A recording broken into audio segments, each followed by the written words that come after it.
Olá, chegou a hora de você ficar muito mais informado.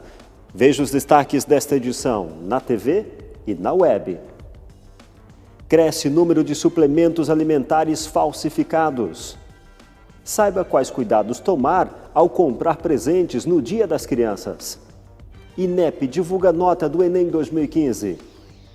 Queda na venda de veículos alcança marca de 12%. Quais são os benefícios da carreira militar? E veja também. Se você se descabela quando ouve falar em matemática, pense numa forma poética de aprender essa matéria, essa disciplina. Estamos recebendo a doutora Juraci Faria, ela é da Unital e tem realmente um trabalho grande a respeito da matemática e da forma simples de ensiná-la através da obra de Malbataan. Já aqui no Repórter Setorial. Você confere essas e outras informações agora.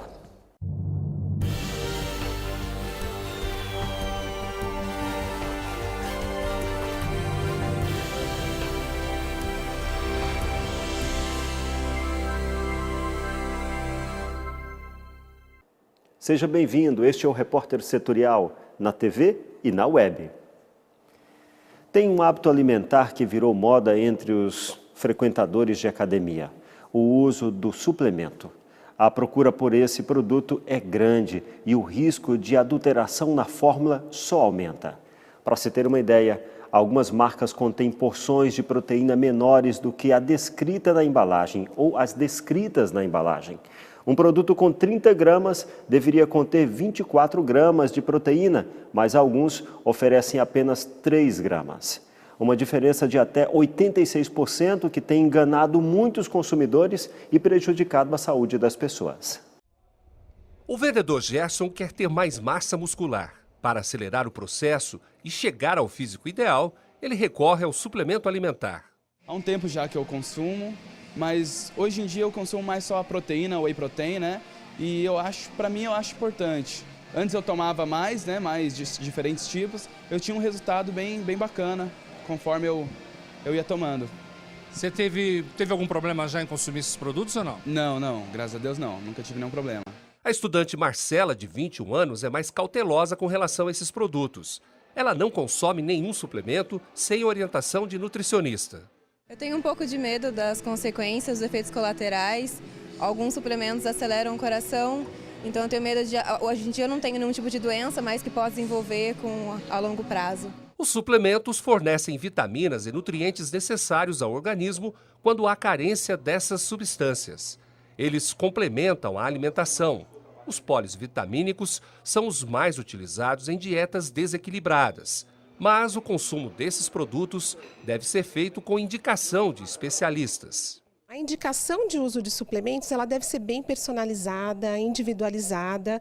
As pessoas que costumam ter uma dieta saudável e rica em diversos tipos de alimentos, teoricamente não necessitam de nenhum tipo de suplementação. Os riscos de usar suplementos alimentares sem consulta nutricional podem ser ainda maiores quando se trata de produto adulterado. Este é o alerta da nutricionista Renata Furlan, especializada em nutrição clínica, dietoterapia e também doutora em medicina preventiva. Segundo ela, o consumidor deve ficar atento às informações dos rótulos. Como não há uma fiscalização tão importante, eles acabam sendo falsificados em laboratórios clandestinos. O consumo desses produtos pode ser bastante prejudicial aos indivíduos. Mas se for uma adição de um produto ilegal, como por exemplo um hormônio, um anabolizante, uma substância psicotrópica, esses prejuízos podem ser muito grandes, que podem ir desde uma insuficiência hepática, erros metabólicos, até diferenças de comportamento, alterações no comportamento do indivíduo e até a morte. Sempre passando para eles, olha, vai no nutricionista esportivo, é muito importante ter máximo de cuidado com a falsificação de suplemento, qual suplemento é bom, importante. Cada corpo é um corpo, biotipo é um biotipo, então você tem que tomar um suplemento que é bom para você. Nesta loja de produtos naturais e suplementos, a variedade de marcas funciona como um leque de opções ao cliente. Para não correr o risco de oferecer algum produto sem qualidade, a loja faz uma triagem de compra e de fornecedores. Nós consultamos nutricionistas, né? Sempre verificamos laudos, né? Para não ter nenhum problema com o consumidor final. Produtos à base do soro de leite e os termogênicos que auxiliam na redução de peso são os que têm maior saída. De acordo com o dono da loja, para evitar problemas, o consumidor deve buscar informações do produto indicado para cada tipo de dieta. Tem muitas marcas que diz que tem a quantidade exata de proteína, mas na verdade tem inferior, né? Isso prejudica o consumidor final.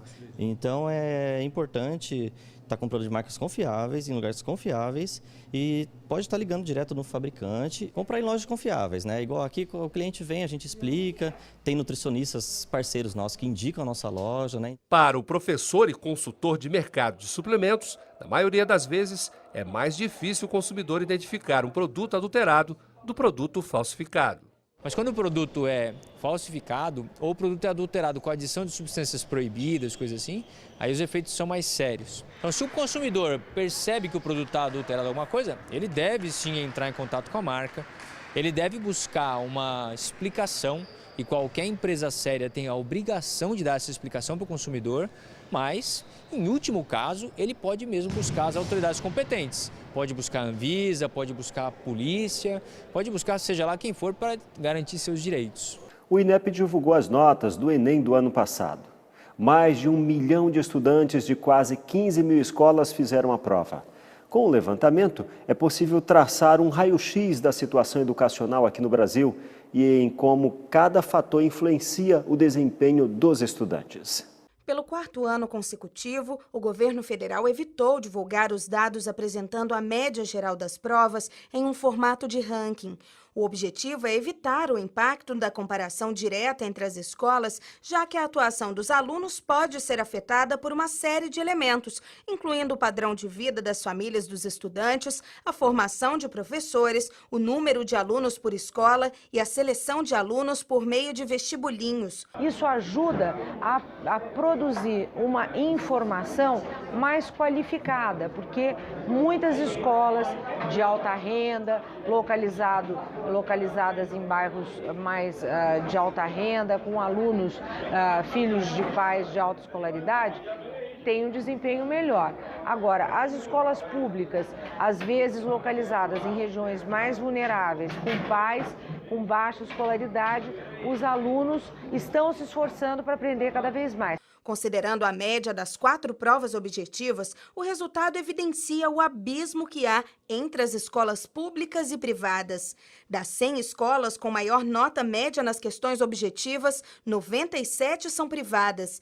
Essa é a concentração mais alta de escolas privadas entre as melhores do país em pelo menos 3 anos. Das 1.000 escolas com as médias mais baixas, apenas 15 são privadas, 4 municipais e as 981 restantes são estaduais. Outro fator observado no relatório do INEP é a formação dos professores. Considerando as escolas públicas com melhor desempenho no Enem, 70% dos professores são formados nas disciplinas que lecionam.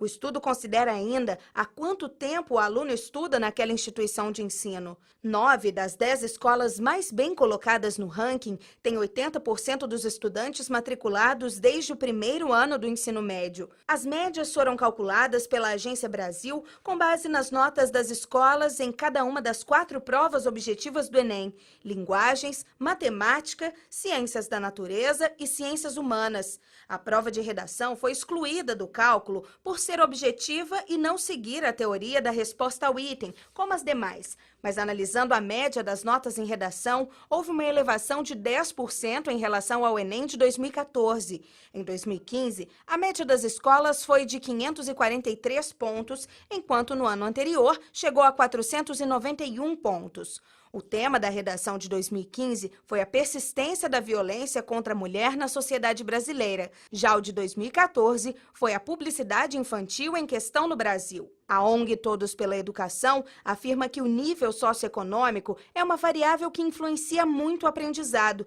porque determina as oportunidades de acesso a bens culturais e as condições de vida do aluno. Segundo a organização, o Enem não é desenhado para medir a qualidade dos sistemas de ensino, já que não são resultados da escola, e sim da realidade em que os alunos estão inseridos. Mas a ONG aponta que os resultados alertam mais uma vez para a urgência da educação ser colocada como prioridade e, principalmente, a educação para a população mais pobre. Mais da metade, muito mais da metade dos alunos são alunos que estão classificados nos níveis muito alto, ou do ponto de vista socioeconômico ou do ponto de vista da escolaridade dos pais. E isso revela que o MEC, o ministro, está na direção correta. Uma reforma do ensino médio que aumente as chances de todos os alunos brasileiros.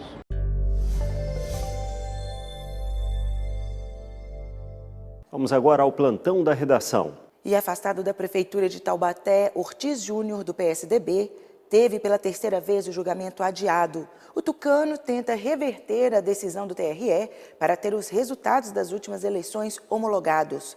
Os votos atribuídos a ele foram considerados nulos, mas se fossem considerados, ele seria reeleito prefeito em primeiro turno. O Dia das Crianças está chegando, mas a atenção deve ser redobrada na hora de comprar o brinquedo. 7 lojas de São José dos Campos foram autuadas pelo PROCON durante a fiscalização na Operação Dia das Crianças. Nos estabelecimentos, os fiscais flagraram brinquedos com ausência do selo do Inmetro, sem informações em português. A operação fiscalizou 31 lojas da região central e de shoppings. Kivia Henning, repórter setorial.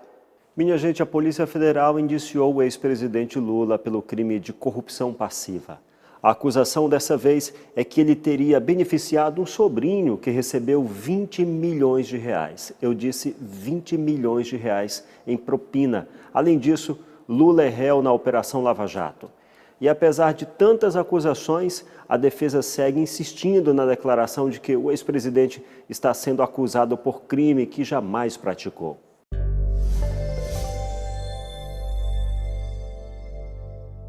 Amigos, a história é longa e eu vou tentar resumir. Um tubarão estava empenhado em ensinar o filho a devorar náufragos. Falou ao estilo Goulart de Andrade para o filho: vem comigo.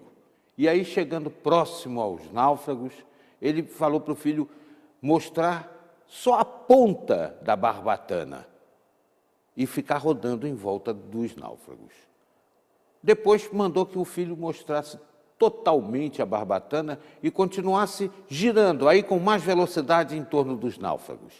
E depois deu o comando de ataque: vamos devorá-los. Concluída a missão, o filho perguntou ao pai: por que todo esse ritual, papai? Simples, meu filho. A gente primeiro apavora eles, aí eles se autodelivram, né? Botam tudo que tem nas tripas para fora e se tornam mais gostosos para o nosso deleite. Eu acho que ele estava ensinando isso ao juiz Sérgio Moro, que está fazendo exatamente esse trabalho em torno do Lula e de seus amigos. Já é o segundo inquérito que o ex-presidente responde, e quando ele ficar gostosinho, o juiz Sérgio Moro...